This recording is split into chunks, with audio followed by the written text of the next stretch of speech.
미국의 경제 침체뿐만 아니라 글로벌이 보복 관세로 이제 가게 되면 중국이 이제 EU가 가게 되면은 글로벌도 경기 침체가 올 거다. 글로벌 시장의 스태그플레이션 이게 가장 최악이거든요. 중국이 반응을 안 해요. 트럼프 행정부 집권 시작하기 전부터 이미 중국은 헤어질 결심을 했어요. 네, 오랜만에 투자 박사 말씀드리려고 등장했습니다. 네. 자, 뭐 좋은 일로 이렇게 배고 또 어떻게 투자해서 또 수익을 얻을 수 있는지 이런 쪽으로 좀 했으면 좋겠는데 지금 세계 증시가 대폭락을 했습니다. 자, 오늘도 뭐 반등을 좀 보이는 것 같긴 한데 또 반등 없이 끝날 수도 있고 아주 혼란한 상황인데요. 그래서 트럼프 관세 폭탄에 따른 세계 증시 대폭락 어떤 관점으로 보고 대처해 나가야 되는지 긴급하게 진단해 드리도록 하겠습니다. 자, 도움 말씀에서 그레너리 투자자문의 이완수 대표 나오셨습니다. 네, 안녕하십니까. 네. 자, 뭐 이게 다 지금 혼란한 상황이 있습니다. 투자에 그렇죠? 참여하신 분도 그렇고 사실 증시에 투자에 참여하지 않았다 하더라도 지금 여기저기서 뭐 아우성이 다 들리니까 이게 무슨 일이냐, 트럼프가 벌인 일이 도대체 뭐냐, 그렇죠? 이렇게 지금 뭐 다 난리인데 자, 일단 트럼프 관세 이제 폭탄이 터졌어요. 네, 터졌죠. 네. 완전히 터졌어요. 지금까지는 뭐 터질까, 그다음에 뭐 협상으로 갈까 그런데 완전히 터진 상황이고 전 세계 증시가 폭락을 했어요. 그렇죠. 네. 엄청나게 폭락을 했습니다. 뭐 중국 증시는 뭐 10%대 이상으로 그렇죠. 지금 떨어졌고 한국 증시도 이제 뭐 4, 5% 떨어지면 뭐 폭락 장세로 봐야 되겠죠. 상대적으로 덜 떨어지긴 했는데 어쨌든 우리는 원래 올라간 게 없었으니까 그렇죠. 상당히 지금 데미지가 큰데 이런 상황에서 어떤 시각으로 어떻게 시장을 보고 모멘텀을 뭘로 이제 그 지표를 우리가 삼아야 될지 진짜 혼란 상황인데 한번 간단히 진단해 주시죠. 간단하게 제가 말씀을 드릴게요. 그러니까 시장하고 트럼프 행정부하고 지금 서로 갈등에 있다.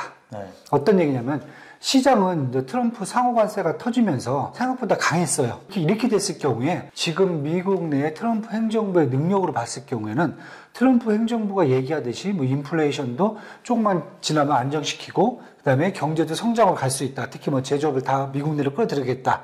이런 이제 시나리오가 있단 말이에요. 그거에 대해서 지금 분위기 보니까 이게 아닌데라는 거예요. 그러니까 쉽게 얘기해서 인플레이션이 계속 올라갈 수 있고 미국 내 시장이요. 그 다음에 미국의 경제 침체뿐만 아니라 글로벌이 보복 관세로 이제 가게 되면 중국이 이제 EU가 가게 되면은 글로벌도 경기 침체가 올 거다. 그러니까 쉽게 얘기해서 저는 인플레이션만 걱정했는데 지금은 미국뿐만 아니라 글로벌 시장의 스태그플레이션, 인플레이션이 올라가고 경제 성장이 떨어지고 이게 가장 최악이거든요. 그러니까 이거에 대한 우려감이 나오는 거고 트럼프 행정부는 야 지금 4월 2일 날 관세 시향이 있는데 무슨 지표도 안 나오는데 지금 그런 얘기를 하느냐. 우리가 보는 것은 인플레이션 안 올라간다. 왜? 저 상대방 국가가 우리한테 이제 물건 팔 때 관세 부과했어도 자기 이윤을 좀 깎는다든가 환율을 조절한다든가 정부 보조금 주면서 안 오를 거다. 그다음에 경기 침체 걱정하지 마라. 그거 그럼 우리가 다 알아서 하고 있다. 뭐 관세 수입도 오고 막 이런 얘기 다 온다. 이렇게 하고 있기 때문에 문제는 거예요. 실제 지표는 아직 안 나왔어요. 4월달 상호관세를 했기 때문에 그럼 결국은 5월달에 나오는 4월달 지표, 6월달에 나오는 5월달 지표가 나와야 된단 말이에요. 이런 상태고 시장하고 트럼프 정부가 싸우는데 여기에 그럼 연준이 사실 들어와서 뭔가 연준의 딜, 풋 이런 걸 해줘야 되는데 파월 의장도 딱 지켜보는 거예요. 여기도 마찬가지예요. 아니 지표가 안 나오는데 나는 어떻게 행동해야 되냐. 나도 행동 못한다 이거예요. 그러니까 연준도 계속 그거예요. 트럼프는 계속 금리 인하를 해달라고 그러는데 웃기지 마라. 지표 나올 때까지 우린 지켜보겠다. 결국은 이겁니다. 경기 지표가 4월달, 5월달께 나오면서 과연 어느 쪽이 맞는가가 확인이 돼야 돼요. 자, 확인이 돼야 되는데 일단 투자에 참여한 사람들 입장에서는 일단 시장이 폭락을 했잖아요. 그러니까 이제 어떻게 보면은 가상 뭐 아직 뭐 확정 이게 팔지 않았으면은 뭐 가상 상태지만 재산상의 큰 손실을 봤단 말이죠. 그러면 이 상태에서 어떻게 대응을 해야 되는 건지 이런 관점으로 한번 포인트를 잡아주시죠. 일단 저는 지금 뭐 저뿐만 아니라 이제 저희 고객분들이 가장 많이 들어가는 게 미국의 이제 지수 ETF예요. 왜냐하면 지수가 연초 이후에 S&P 같은 경우에는 거의 한 15% 넘게 빠졌고요. 그 다음에 나스닥 같은 경우는 18%가 넘게 빠졌어요. 고점 대비해서 더 많이 빠져 있죠. 이렇게 보다 보니까 다른 것보다 만약에 시장이 상승한다라고 했을 경우에 지금과 같이 폭락이 전 종목이 다 폭락해버린 거잖아요. 그러면 상승할 때도 반대로 유동성이 들어오면서 어느 정도 상승 갈 수가 있기 때문에 지수를 먼저 봐라.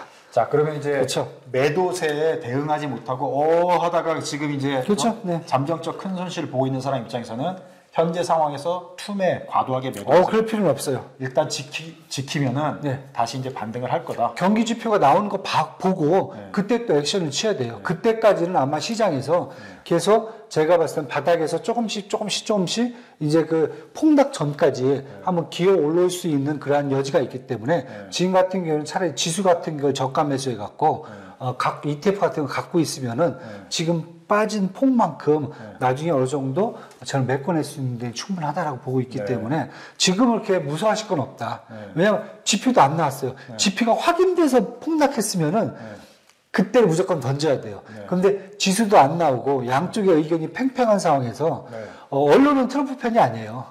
시장도 트럼프 편은 아니에요. 그런데 너무 트럼프 편이 아니라고 해서 이쪽으로 갈 필요도 없다는 거예요. 그래서 저는 그래서 경기 지표를 지켜봐라. 요게 지금 중요하고, 경기 지표가 우리가 생각하지 인플레이션이 뭐 5% 올라가고 이런 건 아니다, 지금. 네. 자, 그러니까 시장은 과도하게 놀라가지고 폭락 장세를 보이고 있는데, 자, 어떻게 보면 거꾸로 만약에 해석을 한다면은 트럼프의 전략이 일부는 먹힐 수 있다고 보는 거네요, 이거. 저는 먹힐 수 있다고 봐요. 그러니까 트럼프는 지금 엄청난 거를 발표해놓고 골프 치러 갔잖아요. 왜냐하면 본인은 계속 그 얘기를 하는 거예요.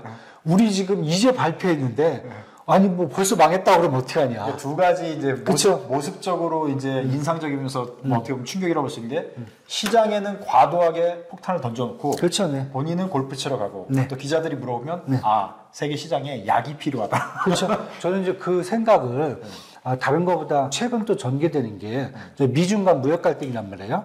요 내용을 보면은 트럼프 행정부가 무조건 그냥 빈말을 던지는 건 아니다. 그 내용 잠깐 한번 보면은 멕시코하고 캐나다 같은 경우에는 결국 관세 부과가 안 됐어요. 지금 다들 관세 부과했다고 하는데 워낙 시끄러웠으니까 2월 4일에 한다고 그랬어요. 그러다가 유예했어요. 한 달. 3월 4일날 한다고 했다가 또 유예했어요. 4월 2일날 하겠다. 4월 2일날 상호 관세 보니까 캐나다하고 멕시코는 빠져 있어요. 결국 부과를 안 했어요. 왜 그랬을까요? 내부 딜이 지금 진행 중이겠죠. 왜 딜을 할까요? 처음에 얘기하고 틀리게. 뭐 멕시코하고 캐나다가 중국 때문에 그래요. 중국? 어떤 측면에서요? 네. 왜냐하면 사실 캐나다, 멕시코, 중국이 미국에 들어온 수입품 중에 15%씩 차지한단 말이에요. 그런데 중국 같은 경우가 IT, 가전제품이라든지 의류라든지 가구라든지 아니면 소재 이런 것들이 사실 어떻게 보면 전기차 이런 것들은 들어오지도 않아요, 사실은. 그런 부분 되게 중요한데 중국을 일단은 갈궈주려고 했는데 중국이 반응을 안 해요. 솔직히 말씀드릴게요. 제가 어떤 단어를 쓰고 싶으냐면 트럼프 행정부 집권 시작하기 전부터 이미 중국은 헤어질 결심을 했어요. 이미 마음을 단단히 먹었어요. 벌써 이미 마음을 먹기 때문에 트럼프가 뭐라고 하든 지금 시진핑은 뭐 우리도 그냥 할게. 자, 제가 지난번에 다 말씀을 드렸어요. 시진핑의 지금 정책은 뭐냐면 첫 번째가 내수를 확대하는 거예요. 뭐 수출 그까짓 거 던져버리고 내수를 할 거야. 강대국을 하려면. 두 번째 그러면 왕따끼리 뭉쳐야지. 유럽하고 다시 이제 무역 확대가 지금 눈에 보여요. 왜? 일기 때도 그랬으니까. 세 번째, 위안화 블록화 시킬 거예요. 위안화 지금 강세로 갖고 가고 있어요. 이러다 보니까 트럼프가 지금 막 던지는데 안 먹혀요.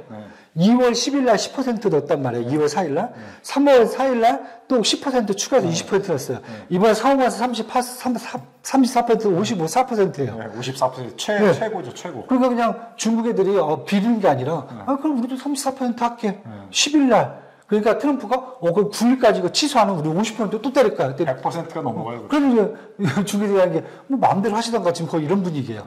왜냐하면 지금 딱 보니까 만약에 중국을 컨트롤하는데 중국이 지금 유럽으로 붙었단 말이에요. 유럽도 지금 열받아갖고 딱 그거잖아요. 동맹 만들고 자기들끼리 자체 방어 시스템 만들고 이렇게 되다 보니까 지금 트럼프 입장에서는 이렇게 되면은 캐나다하고 멕시코를 자기 안방의 애들을 쌓았다가는 지금 난리가 나는 거예요. 적이 너무 많아지는 상황. 그렇죠. 그러니까 지금 멕시코하고 캐나다하고 지금은 일단 안고 가는 거죠. 일단 안고 가는 거죠. 멕시코 여자 대통령한테 뭐 잘한다고 막 칭찬하고 있고 캐나다한테 갑자기 우리가 남이가 막 이런 얘기를 하고 있고 지금 바뀌었잖아요, 스탠스가. 자, 그러면 이제 중국 얘기로 들어가셨으니까 중국 말씀하신 대로 중국이 이제 보복 관세 34% 얘기를 하니까 트럼프가 다시 50%더 부과하겠다. 그러면은 중국의 104%를 부과하겠다는 거예요. 네, 맞아요. 이게 사실 이게 말이 되는 건지. 그래서 지금 지난 3월 31일 날 중국에 대해서 2000년부터 최혜국 대우를 해줬었어요. Most Favored Nation 그 조건을 줬는데 뭐냐면은 다른 나라하고 똑같이 무역에서 관세라든지 이런 부분을 해주겠다고 했는데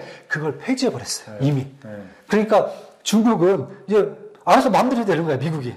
네. 자, 이제 어느 정도 중국의 그 느낌은 알 수 있을 것 같아요. 왜냐면 다른 나라들은 어떻게 지금 미국의 마음을 살까? 이 관세 어떻게 극복해? 이런 식으로 대응을 네. 한다면 네. 중국은 바로 그냥 보복 관세를 발표해버렸잖아요. 맞아요. 그리고 이제 미국은 다시 맞아요. 또 그것도 상위에 또 얘기를 하고. 네. 그러니까 중국은 뭐 여기에 응할 생각이 없는. 이미 헤어질 결심을 했어요. 제가 봤을 때 이미 헤어질 결심했고. 자, 그럼 마지막 최종 종착역은 과연 어떻게 될 것인가? 저는 극적인 어떤 타결점을 없어요. 디커플링이다. 서로. 네, 그래서 제가 만약에 이 부분이 미중 무역 갈등이 결국은 글로벌 경제 지도를 바꿀 수 있다. 제가 봤을 때는 동맹이 갈라져요. 경제 동맹이. 결국 미국하고 캐나다, 멕시코 이쪽 남미 동맹이 하나 가는 거고 그 다음에 중국하고 유럽 동맹이 하나 갈 것 같아요. 이렇게 보여집니다. 자, 지금 우리가 최근에 보기 드문 그 기사 사진을 한 장 봤잖아요. 저도 좀 상당히 보기 드물었고 앞으로 될지 걱정 반 또 우려도 기대도 뭐 이만큼은 있는데 한중일이 뭐였죠? 한중일도 뭐였잖아. 한중일도 뭐였잖아요. 악수도 이거 교차를 하면서. 아니 지금 어떻게 보면 정치적으로 보면은 중국이 한국에 대해서 좋게 생각할 요소가 없었잖아요. 그렇죠. 탄핵 정부에서 막 중국 엄청나게 시민들이 막 욕도 하고 뭐 반중 정서도 막 그런데도 중국은 뭐 한한령도 푸는 제스처를 취하고 상당히 이제 일본도 좀 끌어안는 모습을 하고 그래서 한중일이 뭐 협력할 것 같은 그런 뉘앙스로 가고 있는데 앞으로 그런 방향으로 갈 것 같다. 네, 저는 사실 이제 우리가 오해를 하는 게 중국이 한국이 갑자기 이뻐서 이런다고 보시면 안 돼요. 왜냐면은 이미 다 풀어주고 지금 마지막에 한국에 왔어요. 그러니까 한국을 이게 처음부터 이뻐서 막 해주는 게 아니라 이미 뭐 비자 풀어주고 있잖아요. 그걸 이미 15개, 18개국은 다 한 다음에 마지막에 한국으로 왔어요. 그러니까 중국이 지금 보는 것은 전반적으로 아까 우리나라 블록화 얘기했잖아요. 그렇다고 보면은 그냥 블록화를 위해서는 전반적으로 주변국들, 태국이든 베트남이든 한국이든 이게 이제 이란이든 그냥 다 껴안는 거예요, 지금. 그 안에 한국하고 일본이 가 있다. 제일 그렇죠. 끝지점에 있다고 봐야죠. 사실 그렇죠. 제가 봤을 때는 대결 국면에 대결 맨 끝점에 있는 거죠. 원래 그래서 한반도가 늘 이 화약고로 얘기하는 게 그 대결 국면의 딱 끝지점이잖아요. 그래서 이번에 이제 사실 대선 정국으로 바뀌면서 저희 민주당 정책 같은 경우에 사실 이제 균형적인 외교 관계잖아요. 전에 미국하고 뭐 일본에 치우쳤다면 이제 중국까지도 균형적인 관계다. 또 그런 부분에 또 자극을 받을 수도 있어요. 그래서 제가 보는 것은 이제 경제 지도가 이렇게 가다 보면은 트럼프가 어떻게 보면은 지금 자충수에도 빠질 수 있다. 저는 그래서 그렇게 좀 보고 있습니다. 자, 그럼 이박이 지금까지 얘기한 거를 간단하게 제가 이제 이해한 걸로 요약을 해보면 트럼프가 이렇게 무모한 거 일단 발표를 했는데 이대로 그냥 시장에 다 영향을 가지는 않고 트럼프의 계산대로 어느 정도는 작동할 요소가 있다. 그렇죠, 네. 다만 중국은 완전히 헤어질 결심을 했기 때문에 서로 헤어질 결심한 거예요. 미국이 원하는 대로 중국이 따라가지 않는다. 그럼요. 이미 그러면서 끝났어요. 살살살살 양 진영으로 경제가 그렇죠. 갈리는 맞아요. 그런 국면으로 갈 거다. 그렇다면 경제 지도가 바뀔 수가 있죠. 자, 그럼 경제지도 바뀐다. 이렇게 뭐 그렇게 될지 안 될지 모르지만 예상을 해보고 예상을 대비를 해야 되잖아요. 그렇죠. 대비를. 네. 자, 그럼 투자자 입장에서 어떤 견해로 지금 미국 증시를 보고 우리나라 증시를 좀 봐야 되는지 현재 상황에서 뭐 앞으로 어떻게 바뀔지 모르지만 포인트를 딱 짚어주세요. 자, 미국 증시를 뭐 어떻게 봐야 된다기보다는 글로벌 투자를 하시는 분들은 이제는 이제 미국 일변도의 비중에서 좀 줄여야죠. 다변화하는 그렇죠. 중국도 이제 담아야 되고 한국도 담아야 되고 이제 그렇게 이제 포트폴리오를 분산해야 돼서 가야 되는 방법이지. 기존 같이 최근 2년 동안 미국의 미국 중심으로 투자하던 거는 머리가 그 똑똑한 사람부터 한국장을 미장을 이제 중국장을 탈출해갖고 미장을 간다 이런 컨셉은 이제 아니라는 거죠. 그렇게 보셔야 될 것 같아요. 자, 그러면 지금 아주 혼란한 종목이기 때문에 이제 변수들이 이제 생기고 또 시장의 움직임에 따라서 다시 분석을 디테일을 해드리겠지만 일단 현재 상황에서는 양 두 국가가 헤어질 결심을 해서 경제 지도가 바뀌기 때문에 시장을 다변화해야 된다. 네. 미국장에만 지금 계란을 다 담았다가는 그럼요 이제 상당한 리스크. 그건 사실은 연초 뭐 작년 말부터 그럼요. 저희들이 이미 말씀을 봤어요. 드렸던 거고 네. 지금 더욱더 그런 시점에 왔다. 투자 시장을 다변화하고 좀 다차원적으로 볼 필요가 있고 경제 지도가 바뀌니까 그 바뀌는 지도의 모습들을 보면서 대응할 필요가 있고 다만 지금 너무 과도하게 뭐 지금 매도세에 막 따라간다든지 투매를 한다든지 이런 거는 아니고 조금 상황을 보면서 반등의 요소들을 지켜볼 필요가 있다. 그렇습니다. 그렇게 지금 일단 요약을 해드릴 수 있을 것 같습니다. 자, 지금 뭐 시장이 요동치고 있어가지고요. 여러 가지 조금 정리되는 대로 다시 또 분석해서 말씀드리도록 하겠습니다. 자, 유익하셨다면 좋아요, 구독 부탁드리겠습니다. 시청해주셔서 고맙습니다.